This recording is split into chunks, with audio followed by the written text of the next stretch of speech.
OK，今日嚟到鼎湖天字牌爛尾樓水木天腰呢邊睇一套大裝修嘅單位啊，3900蚊，87方，68萬到嘅總價就可以擁有呢一套超級大平層啦，170幾方頂車啊！你可以見到呢邊嘅話咧，呢個飯廳你睇幾大，12個人一齊坐都冇問題，擺2圍我都 OK 啊。咁廚房就係中規中矩啦，反正夠用嘅。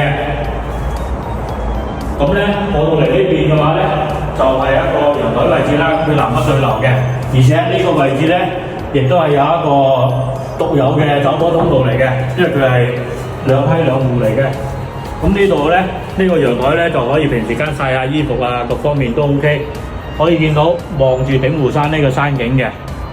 OK， 過到嚟我哋再睇睇呢邊呢個陽台先。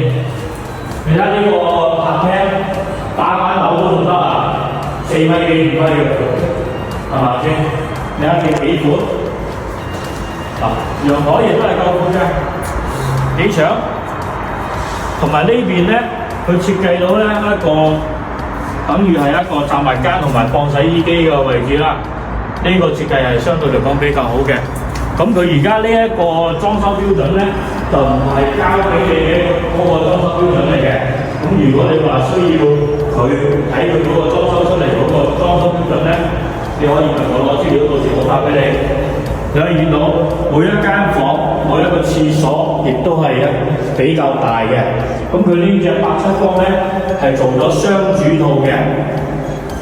呢邊呢個房可以見到每一間房都唔會話好細。呢度主人房主套嘅，有主套嘅，都係相當之企理嘅。反正咁嘅價位，佢而家呢個小區又冇乜嘢大嘅問題啦。水電啊，之前就話成日斷水斷電，而家冇呢啲現象㗎啦。3900蚊大裝修，70萬唔使嘅造價就可以擁有呢啲大平層。